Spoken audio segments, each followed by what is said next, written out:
Okay, so question comes, why Lord Hitesh Shakya? Why Hitesh Shakya calls himself Lord?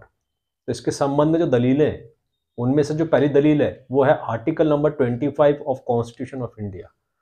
Constitution of India, पहली दलील, article number 25 of constitution of India, which says all the citizens of India have right to profess,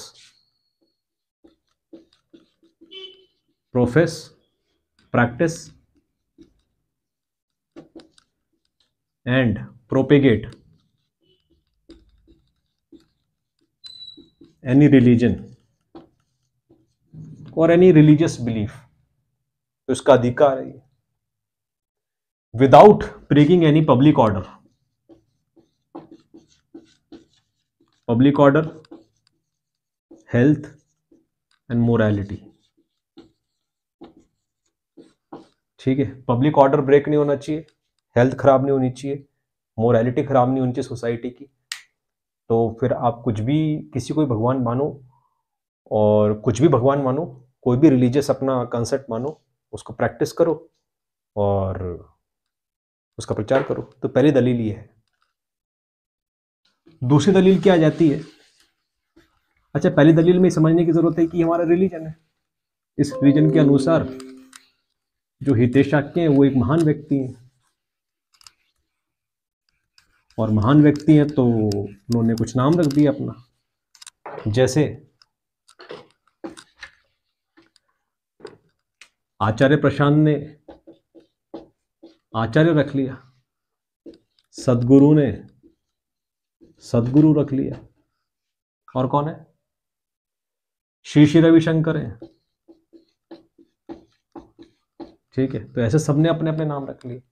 अब आप बोलेंगे कि ये इन्होंने थोड़ा ना रखे, पब्लिक ने रखे। तो उसके संबंध में बाबाओं का प्रमोशन कैसे होता है, ये शशांक आनंद का लेक्चर है, बाबाओं का प्रमोशन। तो उसमें बता रखा है कोई बाबा है, उस बाबा के पीछे एक मार्केटिंग कंपनी है, ठीक है। वो मार्केटिंग कंपनी दुनिया को बताती है कि ये तो आचार्य हैं, ये सदगुरु हैं, ये श्री श्री हैं, ये महाराज हैं, ये बाबा हैं, ये बाबा राम रहीम हैं, ये मोरारी बापू हैं, ये आसाराम बापू हैं, ये श्री श्री रविशंकर हैं, ये आचार्य ये है, ये है, वो है।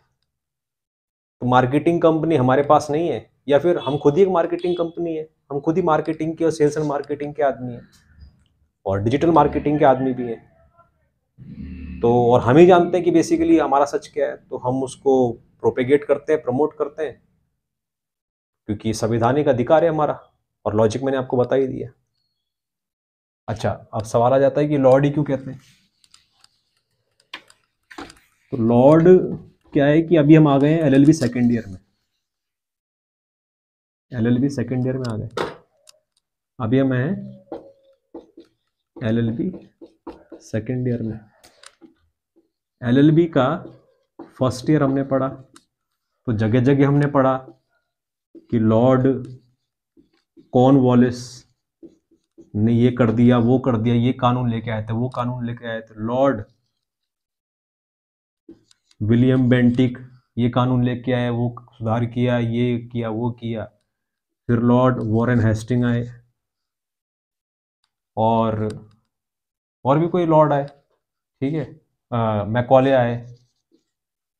तो लॉर्ड मैकॉले आया, लॉर्ड कॉर्नवालिस आया, इन्होंने क्या किया? इन्होंने कुछ नहीं, जमीन को बर्बाद किया, किसानों को लूटा और हत्याएं की, बलात्कार किया और ऐश की और जुल्म किए। तो ये सब किया, तो ये सब को लॉर्ड बनाकर भेजा, और इन्हीं के नाम से हमको पढ़ाया जा रहा है। तो हमको, हमारे अंदर से भावना उठी, ये काहे के लॉर्ड है, ठीक है, लॉर्ड तो हम है। तो हमने अपने आप को एक सम्मानजनक नाम दे दिया।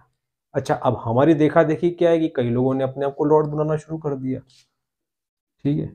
जैसे लॉर्ड सौरभ दे आ गए, और वो कौन है, अलीगढ़ वाला एनिमेटर,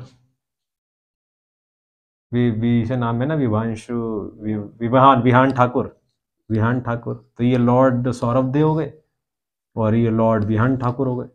तो हो गए तो हो गए, अब ठीक है, पब्लिक डोमेन में आप लिखोगे तो आपको लोग लॉर्ड देखेंगे, लॉर्ड की तरह आप अपने आप को बुलाते हो, तो फिर वो लोग क्वेश्चन करेंगे और फिर आपकी मौकरी भी हो सकती है। मौकरी डेफिनेटली आपकी होगी, because you will not be able to defend it. आप उसको जी नहीं पाओगे, बार बार प्रमोट नहीं कर पाओगे। ये एक मार्केटिंग है। तो ये हलवा नहीं है। आपको उस टाइटल को, पहली बात तो आपने अपने आप को टाइटल दे दिया, अब उसको आपको कैरी करना पड़ेगा सोते जागते। कोई भी कहीं से भी आके आपको लॉर्ड बुला देगा, तो how will you justify it? How will you make that presence? How will you defend it? तो ये सारे लॉजिक है।